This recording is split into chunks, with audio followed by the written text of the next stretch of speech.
बिस्मिल्लाहिर्रहमानिर्रहीम। अस्सलाम वालेकुम स्टूडेंट्स, कैसे हैं आप? ठीक हैं। आज का हमारा लेक्चर है फिज़िक्स पार्ट 2 पे, lecture number 5, chapter number 20, that is atomic spectra.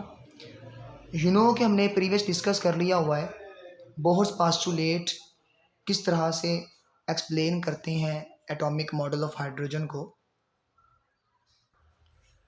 आज हम हाइड्रोजन एटम के अंदर न्यूक्लियस के इर्द गिर्द जो इलेक्ट्रॉन रिवॉल्व कर रहा है, इस इलेक्ट्रॉन के लिए nth ऑर्बिट के लिए रेडियस कैलकुलेट करेंगे, कितना रेडियस होता है, और उसे कहेंगे क्वांटाइज्ड रेडियाई। क्वांटाइजेशन का मतलब क्या है, इसको हम एंड पे अंडरस्टैंड करेंगे। ठीक हो गया।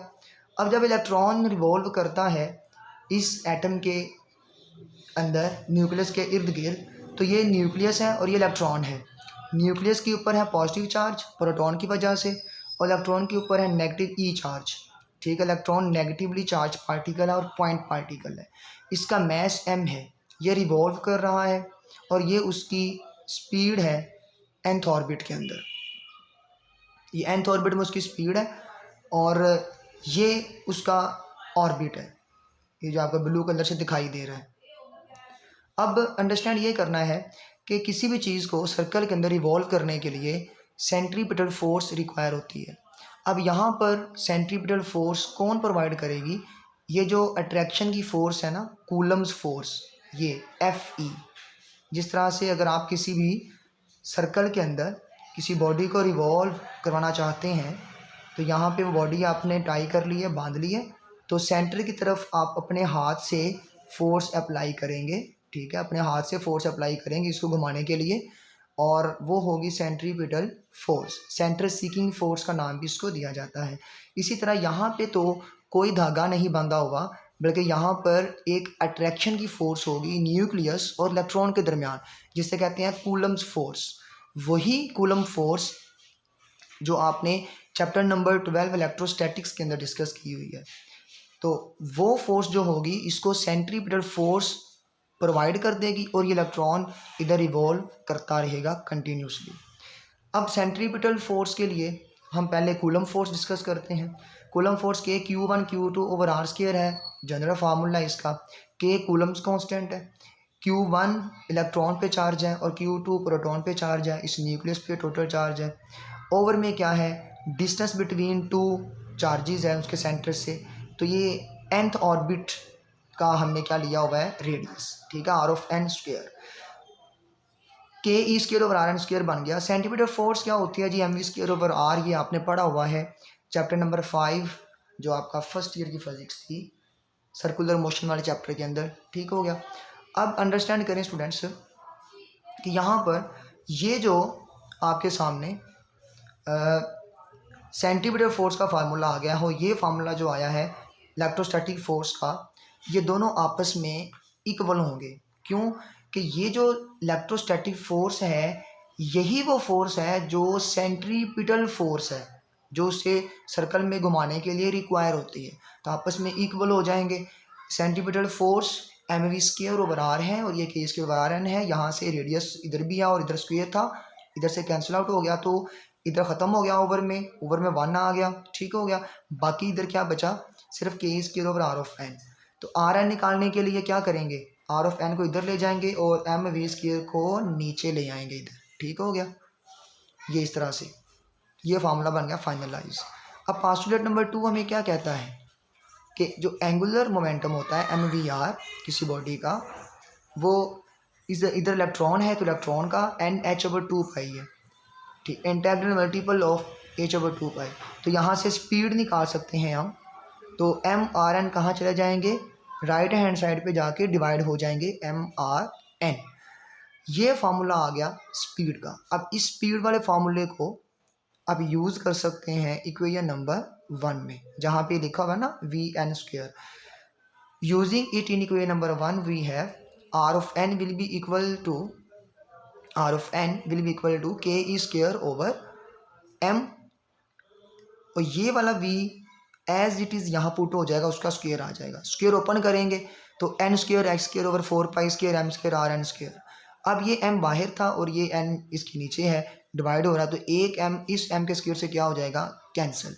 बाकी क्या बचा, के स्क्वायर वैसे का वैसे, ओवर में n square x square over 4 pi square m r n square.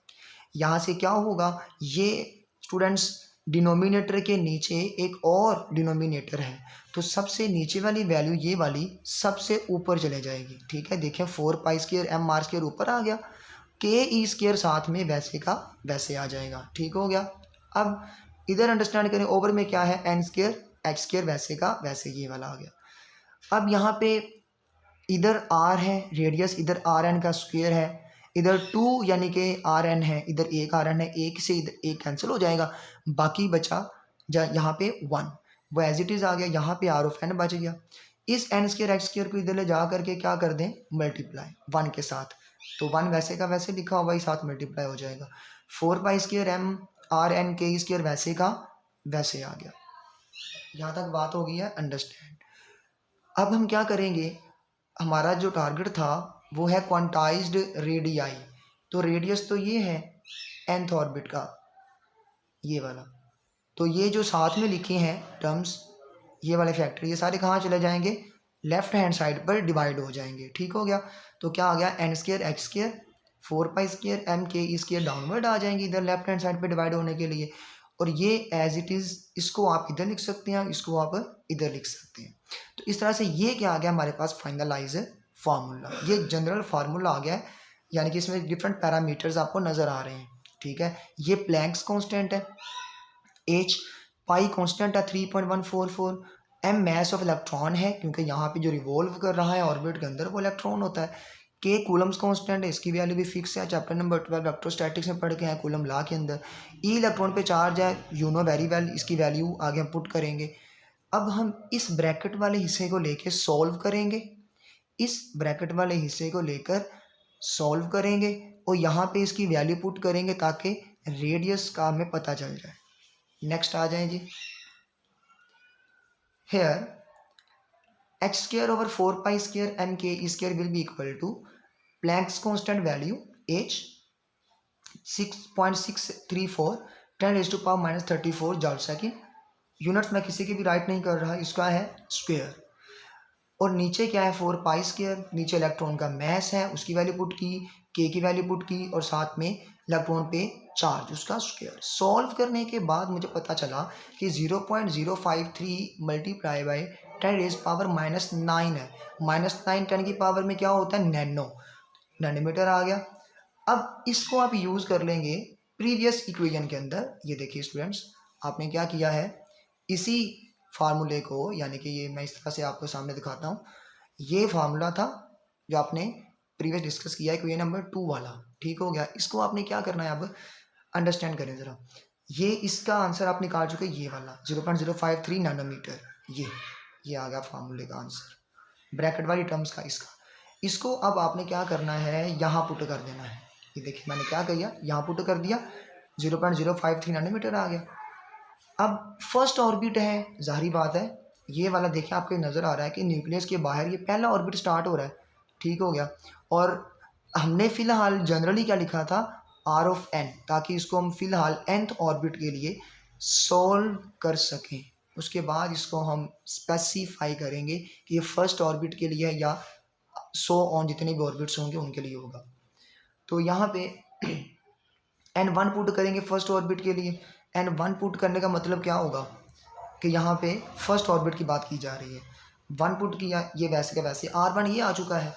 अब इक्वेशन नंबर 3 ये वाली थी, इसमें ये जो 0.053 नैनोमीटर है ये असल में r1 है, तो वहाँ पे r1 आ गया। इस सारे की जगह पर ये r1 है, मैंने इसकी जगह पर जो यहाँ लिखा हुआ था r1 राइट कर लिया, तो n स्क्वायर r1 आ जाएगा। ये क्या है जी, फाइनलाइज फार्मूला, जो क्या बता रहा है आपको, nth ऑर्बिट का रेडियस, कि कोई भी नंबर ऑफ ऑर्बिट, या आप कोई भी ऑर्बिट ले सकते हैं, फर्स्ट है, सेकंड है, थर्ड है, यहाँ पे जस्ट उसके नंबर पुट होंगे और उसका क्या आ जाएगा, आंसर आ जाएगा।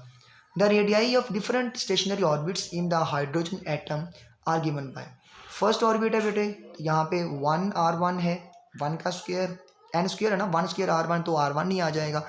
अगर Rn 1 है तो फर्स्ट ये सेकेंड ऑर्बिट है। अगर अब बात करें सपोज ये वाला न्यूक्लियस फर्स्ट ऑर्बिट है, ये सेकेंड ऑर्बिट है, थोड़ा दूर होगा, थर्ड इससे भी दूर होगा, ठीक है, ये करीब है इसके, ये R1 है। अब ये वाला क्या है, R2 है, और ये 4 टाइम्स होगा R1 के, 4 टाइम्स ऑफ द R1। इसी तरह जो नेक्स्ट थर्ड होगा थोड़ा इससे भी ज़्यादा दूर होगा, इस तरह से करके, ठीक है, इससे ज़्यादा दूर हो जाएगा। तो ये डिस्टेंस जो है ना डिफरेंट 2 ऑर्बिट्स का, वो आहिस्ता आहिस्ता ज़्यादा इंक्रीज होता चला जा रहा है जैसे जैसे हम लोग अपर लेवल्स की बात करते हैं, स्टेशनरी ऑर्बिट्स की बात करते हैं। तो ये हो जाएगा R3, और ये क्या है स्टूडेंट्स, ये आपके सामने है बेटे, 9R1, 9R1। फिर आगे फोर्थ ऑर्बिट इससे भी दूर चला जाएगा, पेज से बाहर निकल जाएगा, उसके लिए 16R1। एक चीज़ यहाँ पे काबिल गौर है कि R1 पहले ऑर्बिट के साथ तो है, दूसरे में देखिए 4R1 है, थर्ड ऑर्बिट का रेडियस है 9R1, 4 का है 16R1, R1 R1 R1 R1, ये सभी जो R1 सबके साथ आ रहा है, ये बता रहा है कि जो फर्स्ट ऑर्बिट का रेडियस है वो फिक्स है, यानी कि फर्स्ट का फिक्स हो गया, बाकी सेकंड का उसी का मल्टीपल होगा, थर्ड का भी उसी का मल्टीपल, 4 का उसी का मल्टीपल, इस सेंस में आएंगे। तो इस तरह से हमें ये चीज़ समझ आ गई है कि ये जो रेडियस है ये क्वांटाइज है। क्वांटाइज मीन के फिक्स वैल्यू एग्जिस्ट इसकी करती है, फिक्स वैल्यू। इस R1 को आप हाफ नहीं कर सकते, इसको आप लोग जो है वो अपनी मर्ज़ी से नहीं राइट कर सकते, इसकी वैल्यू चेंज नहीं कर सकते। R1 क्या हो गया जी, फिक्स हो गया ये R1। फिर उसी फिक्स वैल्यू के साथ 4 मल्टीप्लाई होगा तो वो सेकंड ऑर्बिट का रेडियस आएगा। फिर थर्ड का निकालना, सो हमें 9 मल्टीप्लाई हो जाएगा उसके साथ में, और अगर फोर्थ ऑर्बिट का रेडियस निकालना है तो R1 के साथ ही 16 मल्टीप्लाई हो जाएगा। तो ये R1 क्या है, क्वांटाइज रेडियस है। ठीक हो गया जी। तो ये था हमारा टॉपिक क्वांटाइज्ड रेडियाई, जो आपने अच्छे से अंडरस्टैंड कर लिया है। क्वेश्चन हो कोई भी आपका तो आप कमेंट में लाजमी बताइएगा। ओके, अल्लाह हाफिज़।